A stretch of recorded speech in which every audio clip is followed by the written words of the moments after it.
Hello, Lori. Jocelyn.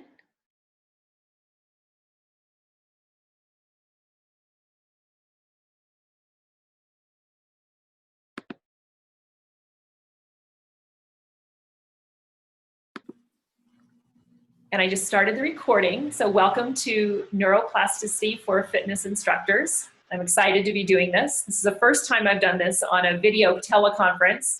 I've done many talks, public talks, taught many classes, and talked to many large groups, but I've never quite looked at a laptop computer to do something like this, and I'm learning how to use the technology of Zoom at the same time. So thank you for jumping in. Thank you for jumping in with me and playing. Literally, those of you who've been on the line for a few minutes. My background is actually fairly short relative to some of you as being a professional fitness instructor. I took my first NIA training 7 years ago, almost exactly 7 years ago. Since then, I became a NIA black belt, and I teach that each week. I'm also an aqua fitness professional by AEA, and I've taken some of the Silver Sneakers trainings programs, but I don't teach it consistently. And I took Ageless Grace in 2012, which was really my first introduction to neuroplasticity as a science and the neurosciences, and I found it fascinating. The main thing that really triggered my interest was that when I went to college and had 2 years in the pre-med curriculum at Purdue University, they taught us that if you had damage to your neural pathways, to your brain cells, that you couldn't regenerate them. Once they were gone, once that communication system was broken, the link could not be rejuvenated. And that was back then truth, according to science. And in the last 10 to 15 years, neuroscience has had a huge, huge breakthroughs and a huge explosion of information and just generating science and all kinds of fabulous information, primarily in the pursuit of Alzheimer's, dementia, the neurodegenerative diseases, and also brain injuries. So that's from where a lot of this comes. The Ageless Grace, like I said, I'm an Ageless Grace educator and trainer, and Ageless Grace is designed specifically to be a brain health fitness program. Okay, I just got another message from someone, just a second.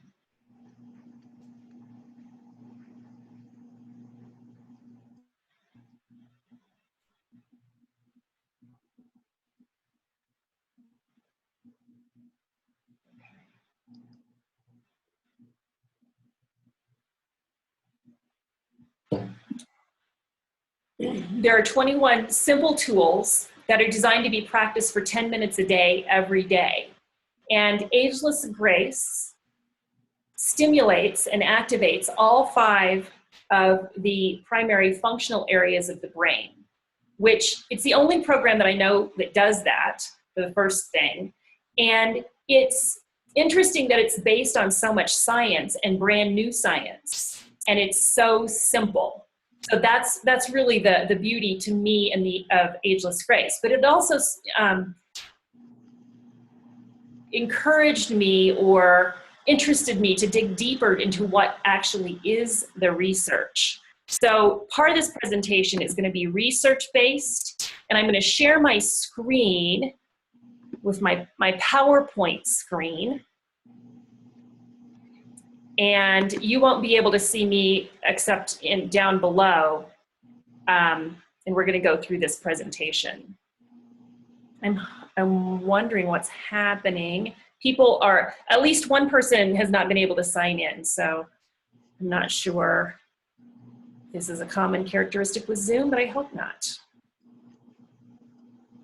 So neural pathways is really the beginning of understanding neuroplasticity, and our brain communicates with our body through the neural pathways, and it's really chains of nerve cells, axons, dendrites, synapses, one after the other. And the latest research is actually saying that the primary function of the brain is control bodily movement and function. And I know that for the most part, we think of our brain as being where we think, and that's where the thinking happens. And it's true, it does, except it's in a very small portion of the brain that happens, because so much of our brain is actually used to control our physical body, which is actually what gives us as fitness instructors a huge window of opportunity. And I don't see neuroplasticity as changing or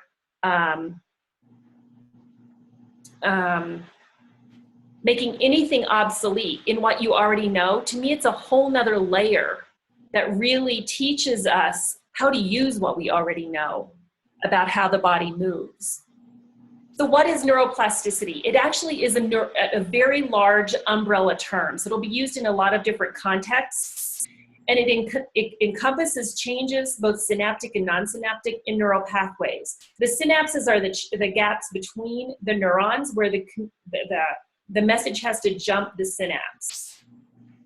And the changes in neuroplasticity come about in a variety of ways. It can be from injury or overcoming injury. It can be from diseases, and we keep finding more and newer distinctions in. Welcome, Linda. In the area of diseases, which is unfortunate, but the more distinctions we get, the more we know how to work with them. Our environment can change our neural pathways. Our experiences, our thoughts, emotions. Now I actually can't see what I wrote down there. Can you guys see that? Mm-hmm. Yes. What's below emotions? Movement. Movement. There you go. And movement. So movement will generate a new neural pathway. So here are the three mechanisms that we deal with that neuroplasticity applies to physical movement. The first is that we are reawakening muscle memory. So the old adage of you never forget how to ride a bike. If it's been 30 years since you've been on a bike, and you get on a bike, it's kind of a little wobbly, a little bit unsteady, the seat might not feel very good. And after a few minutes, you kind of get it, and you're going again, and it probably doesn't, 15 minutes, you feel like, oh yeah, I remember this. And then if you do it the next day, when you get on, you won't feel as unsure as you did the first day, right? It'll come back a little bit quicker. And then by the third day, it might feel like you never got off the bike, or however many days it takes you, and that's a very personal equation. Reawakening muscle memory. It's also very similar as it is for like playing the piano. Someone who hasn't played their last recital piece in 10 or 15 years can often sit down and find their way through their last recital piece because it's so much a piece of their muscle memory. Muscle memory is also the primary way that we know neuroplasticity through usually sports, athletics, and coaching. And then the second mechanism is a new neural pathway for an old task. So perhaps through injury or disease or lack of use, we have to generate a new neural pathway for an old task. The old highway doesn't work anymore. And Doidge's book, The Brain That Changes Itself, really demonstrates this and talks about this. This is where they used to say it was impossible to generate a new neural pathway. Under a microscope, they can actually see it happening now, of generating a new communication link. And the final way is that we can generate a completely new neural pathway for a completely new task. One of my participants in Ageless Grace, she loved Ageless Grace. She was practicing Ageless Grace every day, and this was for, 8 months. And she called me one day and she said, I have to make a confession. And I said, what's that? And she said, I have no idea what to do on the tool of Ageless Grace called Team Fit. And I said, well, why not? And she said, well, I'm a librarian and I never played any sports. And in Ageless Grace, the Team Fit tool, you're actually in a chair pretending and playing different types of sports. And she had no information, no experience of that. So what I encouraged her to do was go onto YouTube, look up Olympic sports or look up any types of sports and imitate what the people were doing.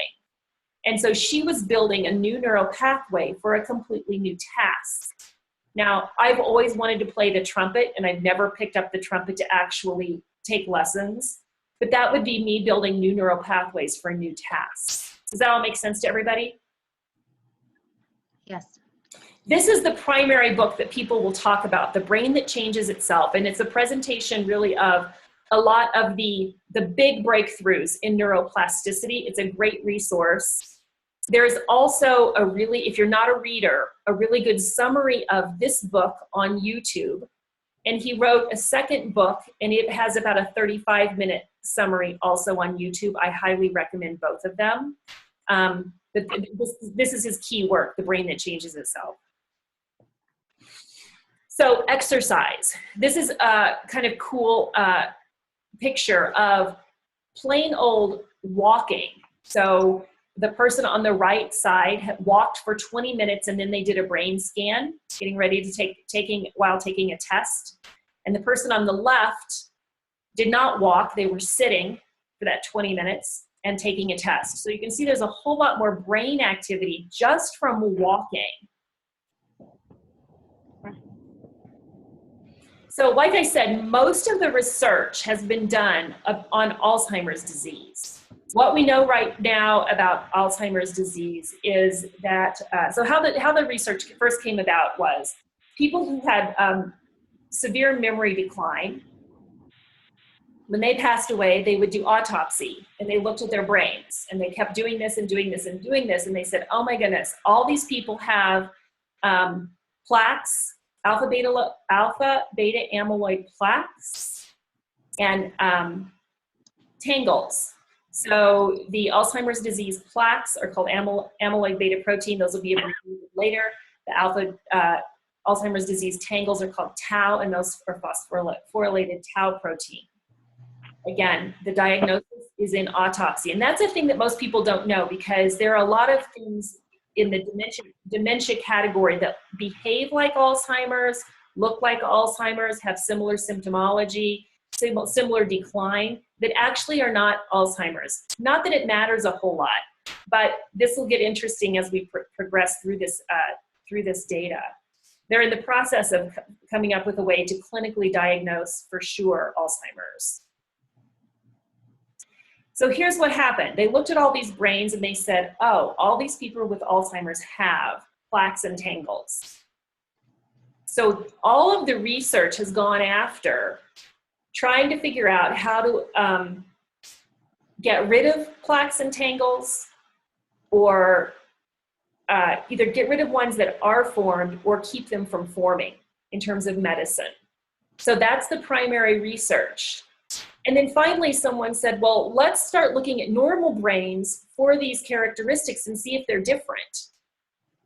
And here's what they found that really applies to us, is 20 to 30% of the cognitively normal people have full-blown Alzheimer's disease pathology at autopsy.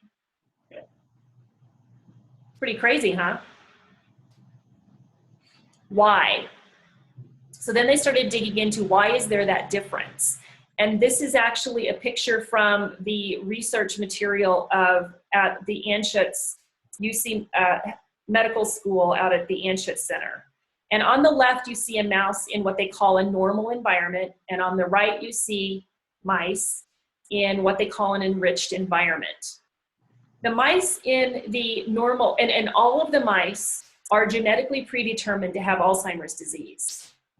The mice on the right show symptomologies of Alzheimer's at 100%. The mice on the right show symptomology of Alzheimer's disease at a much reduced rate. And I apologize, I don't remember the exact number right now. I think it's in the 57 percentile. And so what is that difference? What they describe is an enriched environment. And when I look at that and I say, well, the mice aren't going to just look at an enriched environment like the way humans would go to a museum and look at what's on the wall, and you might call that an enriched environment. They're going to go under and over, and they're going to be in those bones. Just a second. And they're going to be all over the place. They're going to go under the Legos like that one mouse is, and they're going to push the little wiffle ball and do all sorts of things. So they're going to be very physically engaged in that environment. Now, the next level was to take all of the mice and test them for the occurrence of Alzheimer's disease. And they tested them in a maze and also in some sort of a swimming exercise thing that they were supposed to do that was described but not pictured in the research article. And what they found after testing all of these mice was that the mice who lived in the enriched environment had the 57 percentile occurrence, and the ones who were tested had even less of an occurrence of Alzheimer's. So this told us a couple things. Okay, there we go. The enriched environment protects against cognitive impairment in the Alzheimer's disease transgenic mice. This is a lot of research speak, and I apologize for that. I just like to get it correct. Basically what it says is in an enriched environment, even those mice who are predisposed to Alzheimer's disease get it at much less frequency. And then if those mice are tested, they have an even more dramatic reduction in the occurrence of Alzheimer's, as well as a reduction in the alpha-beta amyloid deposition. That was huge. That's a huge piece in Alzheimer's disease. Neither the environmental or the behavioral testing alone was sufficient to decrease alpha-beta amyloid deposition. And by itself, enriched environment reverses the cognitive deficits in the Alzheimer's disease transgenic mice. Those mechanisms were independent of the alpha-beta pathology. So this gives us a clue to, and I know it was just on mice, but it gives us a clue to movement, enriched environment, continuing to move, to be very, very beneficial in overcoming Alzheimer's and dementia effects. So this is another really great study. Use it or lose it. Dancing makes you smarter. And my cat has now joined me. She's 19 years old, so she pretty much gets to do whatever she wants. This was a very interesting study. It compared crossword puzzles, Sudoku, reading, dance, swimming, golf, all kinds of different activities. And in dancing, there was a 70% risk reduction in the occurrence of Alzheimer's disease.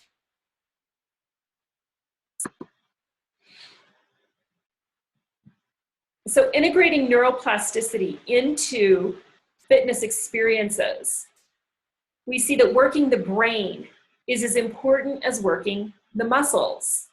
Now, a lot of the programs that are out there and a lot of the exercises, and I don't want to be negative towards any particular type of exercise. I think they're all great. Honestly, I mean, if you're moving, that's great. What tends to get people into a rut, so to speak, or to less benefit in terms of their brain is working purely in the sagittal plane, purely in the front to back movements, purely in the walking, running, biking types of movement. Because you already know how to do that. Their bodies already know how to do that. They aren't learning anything new. There's nothing that challenges their brain and their neural pathways to develop new neural pathways or new neural pathways for things they used to do that but maybe they've stopped doing. The other thing that we've learned is challenging the brain while moving also increases cardio more so than just the use of the muscle.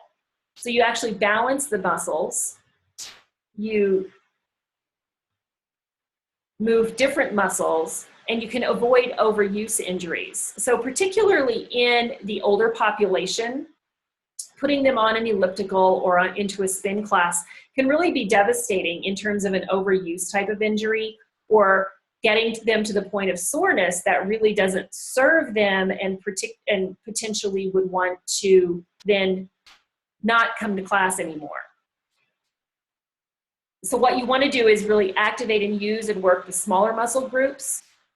Well, you also want to reduce, activate, use, work the smaller muscle groups to reduce compensatory use. What I see in a lot of my classes is a tendency to use the big muscles, the quads, the glutes, the calf muscles that work in the sagittal plane, and then they have hip instability.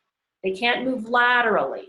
It reduces their ability to respond and react and recover from something that is simple, like, oh, there's a step there, or there's a box in my way, or the cat, or the dog, or whatever could impede their progress. It's really important, we talk about in Ageless Grace, about the ability to respond, react, and recover. And if people don't have the ability to use the smaller muscle groups, they have less ability to do that. To go back a little bit to the challenging the brain, when I talked about testing the mice, what's further on in that research is it's that stress point of saying, look, this is going to be a challenge. I've subbed a lot of classes and worked with a lot of different people, and some of them really want the class to be the same every time. I don't know if you experience that in your classes, but you know, they want to warm up doing this, you know, they want to warm up by walking around and talking. The talking's great, and I try to get them to do other new things too. And then they want to sit in the chair, and they want to do this, and then they want to stand up and do that, and they have their program. And when you mix that up, they might not like it. So that's where they're not really getting much brain challenge. Does that make sense? If their neural pathway to the muscles that rotate the femur out to the right and then back into the left haven't been used in a long time, those might be gone. They might not want to use them. They might not even have that connection so that they can even make it happen. And through repetition, we know that they can build that. And it will also, while they're trying to do that, it will increase their cardiac rate. And then you get that benefit without overusing the muscles. Something that I do in my classes and with my people is I encourage them to go to other classes, and I encourage them to go to other classes with other teachers. There are a couple that I particularly know of that are really fill in some of the gaps that can't be addressed in my aqua fitness classes. And just the variety of music, of tempo, of location, of modality is a huge benefit to all of them. I educate my participants on neuroplasticity. Why does it make a difference? In building a new neural pathway, there's a progression and a list of things that actually make a difference. And I apologize for not getting that into this presentation on a slide. But to build a new neural pathway, there's the message from the brain, say, to the left foot. And your brain is saying, okay, left foot, turn 90 degrees to the left by rotating the femur bone. You're sending that message, and the leg may or may not respond. What can help is also sending a visual message. They're looking at my right leg because it's reversed, rotating 90 degrees to the right and to my right, 90 degrees to their left, and coming back to center. So they have a visual cue. They're watching my leg take the action. And then it's also good to have an audible cue. Now, this is kind of an interesting thing because old people don't like to be thought about talking to themselves. So one of the things we actually teach in Ageless Grace is talk to yourself.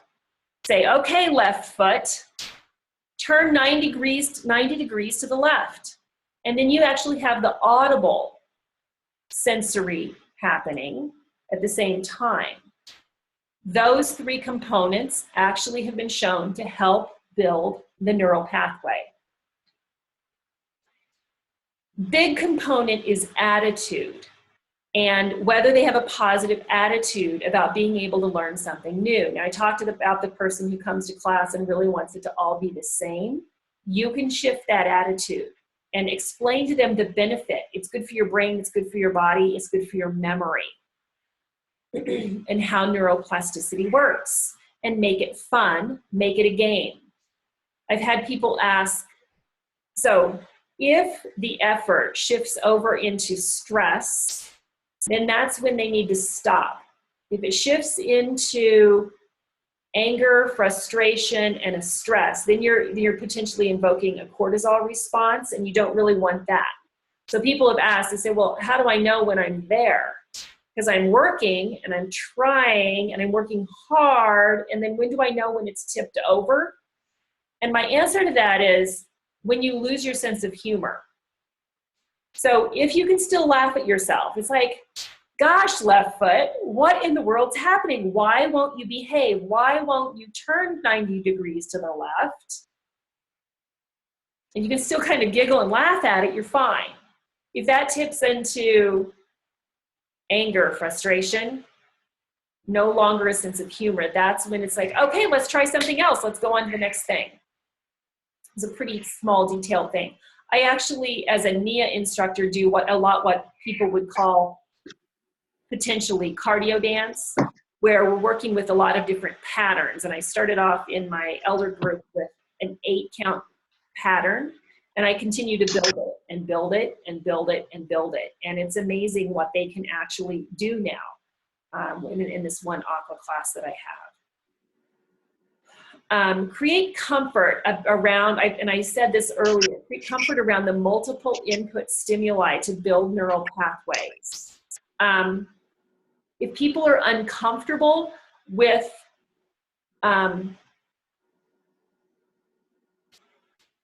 being embarrassed, I can't do it, I've always been uncoordinated, all of those kinds of things, build a comfortable, safe environment. The truth is, when you start with something a little bit more complicated, no one can do it, right? And so just point that out and include them and have them, build that safety net with your people. I also like to go back and demonstrate all of the things, have them demonstrate to themselves actually all the different things that they have learned. So I'll often go back, not often, well, every couple of weeks, I'll go back and pick up some of the things that we worked on and that we learned months ago. Ooh. Not sure where that sound's coming from.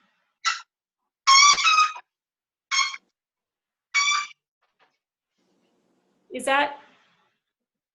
Let's try that.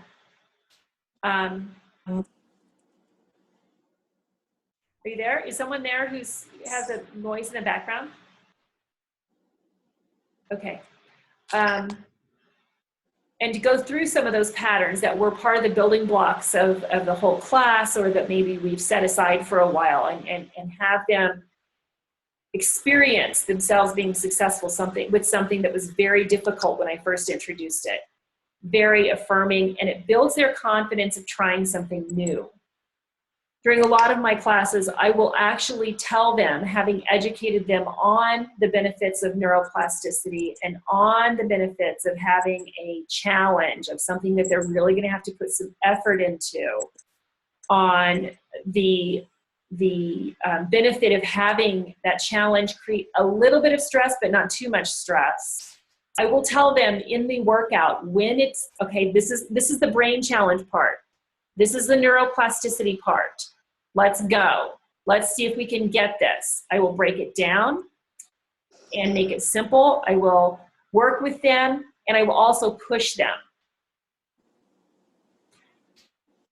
If you're teaching things that they get right off the bat every time, you're not creating that challenge, and they probably are not building new neural pathways.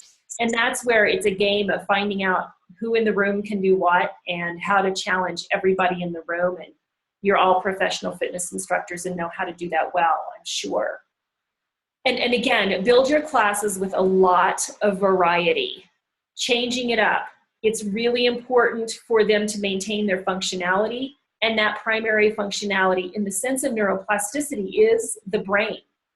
As the baby boomers, those of us in the baby boomers get older, I guess I'm at the end of the baby boomers, the percentages of people with Alzheimer's and dementia are skyrocketing. Doing this work with them is so very important, not just in the retirement communities and the assisted living facilities, but before they get there. And honestly, for us, I don't know what ages everyone is. It's not really, not something I need to know. But it's important for us to be building our own neural pathways, the cat's shedding, so that as we go into our golden years, we have multitudes of neural pathways to call upon, because some of them will deteriorate, some of them will fall by the wayside. And the more neural pathways we have, this is at the very beginning of the explosion of neuroscience. Everyone needs to go into their golden years, what's called neural pathway rich. You want to be able to, you want to have many, many neural pathways to call on, and so that you have neural pathways to spare. What we say in the work that I do in Ageless Grace is learn to do something new and physical with your body every day. So we do that in Ageless Grace with our 10 minutes, where Ageless Grace constantly has new things to learn, to do, to bring into that practice. And that's where you get the neuroplasticity benefit.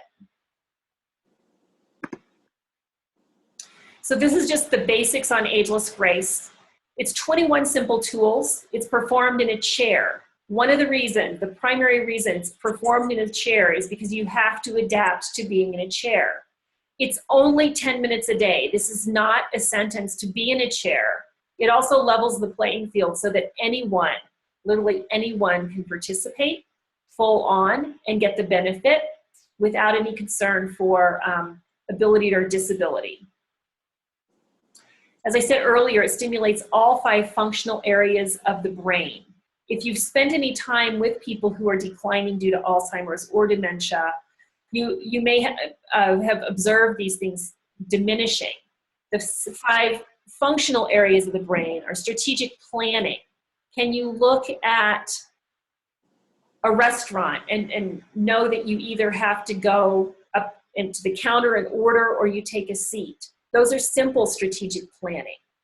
If your flight is canceled, how are you going to get there? Can you rent a car? Strategic planning. What are your backup systems? Backup systems fail. Memory and recall, that one's obvious. Analytical thinking. Can you look at a menu? Check in with your own physical body and then know what would really have you feel good to eat today, or what your taste buds would like. Or can you figure out how long it's going to take you to get to your doctor's appointment? And oh, by the way, I want to stop and pick up coffee, and I want to drive past so-and-so's house on the way. That means I need to leave 25 minutes early to get to my doctor's appointment. Analytical thinking, taking pieces of information and figuring something out. Creativity and imagination. Can you come up with a plan? Can you come up with an idea? Can you imagine how it would be to play a new musical instrument? Those things diminish. It's in the realm of abstract thinking. And then kinesthetic learning, the ability that we have when we're born as babies to pick things up, roll them around in our hands, and figure out that it's a ball and it'll roll. That ability to physically interact with the environment, with our bodies, and learn something from it diminishes. And so that's what we call the 5th functional areas of the brain. If you go down the left-hand side, we say SMAC. That's the mnemonic device that we use for remembering the 5 functional areas of the brain. We also say that that's the sound of a neuron firing, SMAC. So Ageless Grace is 10 minutes a day, 7 days a week, and it's your music. The interesting thing about it is it's very scientific and very simple at the same time. If you, it also, as what I say to other fitness instructors, is that it gives you the opportunity to teach everything you know. It has enough flexibility and freedom that I call it an architecture for teaching, because if you know yoga, there's a tool called Yo Baby, and you can slide that right in there and use your knowledge there. If you're trained in laughter yoga, you can slide that right into Breathe Out Loud. If you know dance, you can slide that right into Dance Party. If you know, there's an opportunity in Ageless Grace for you to use all of your knowledge. I'm doing trainings coming up. Here's my little advertising portion, and with a bit of an apology, I am doing Ageless Grace trainings coming up in Tucson, Arizona, Boulder, Colorado. It's 13 and a half hours of training, $380. You get your training materials for that cost. It's approved on Silver Sneakers Flex and Silver and Fit. So it gives you another opportunity to teach classes, given that the people who are on the line are probably very fit. It's not a huge energy drain to teach Ageless Grace classes. I actually find it to be energizing because it's so much fun and full of laughter. And there is the Ageless Grace website and how to register. And what I promise people, especially in this group of people who's already teaching classes, that you'll be ready to teach on Monday morning. I am going to, I don't know how to unsave the share the screen. I should know how to do that. Oh wait, stop share. There we go. If anybody has any questions that they'd like for me to answer, I've really gone through the majority of my presentation portion. The research I went through very quickly, and it's really complex. I don't know if you've ever read university published research articles about medical stuff. They're pretty complex. This book is full of the research articles that I've read. I've tried to glean from that what really applies to the fitness world. The encouraging thing, well, the discouraging piece is most of the research continues to focus on how do we find a pill or a medicine type of solution, when if you really read the research, it points us in the direction of movement, exercise, challenge, curiosity, stimulate the body, and keep moving. So that's where we have the opportunity to really bring that to our people, the people we're already working with, to new people, and create what we, an even better exercise model in the future is what I'm hopeful for.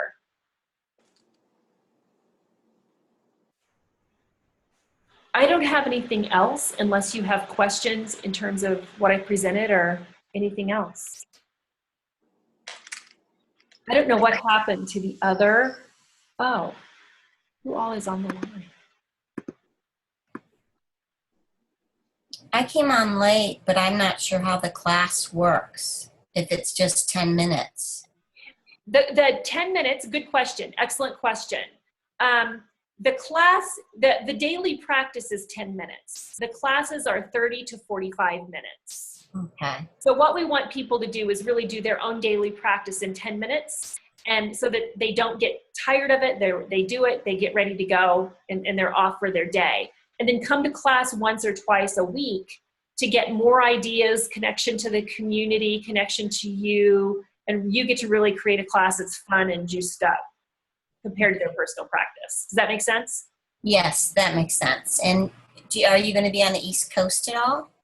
You know, I'm not. I could be if you wanted to host a training. There are about 40 trainers. And if you go to that website, agelessgrace.com, there are trainings on the East Coast by other trainers. Okay, thank you. You're welcome. Anyone else?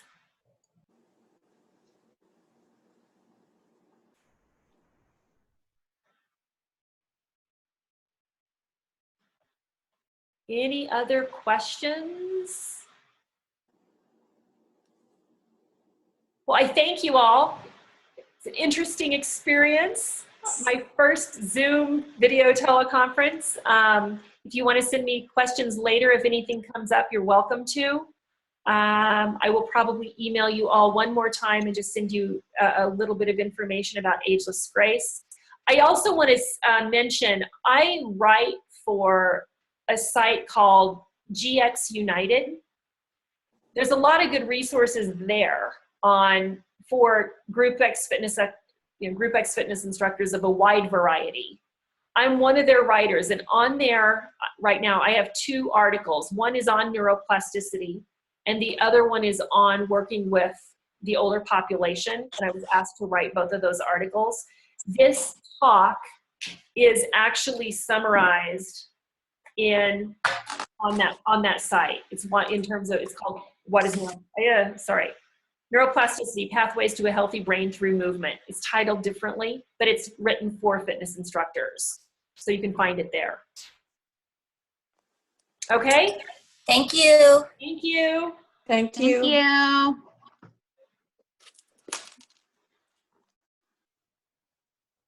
I have to stop the recording.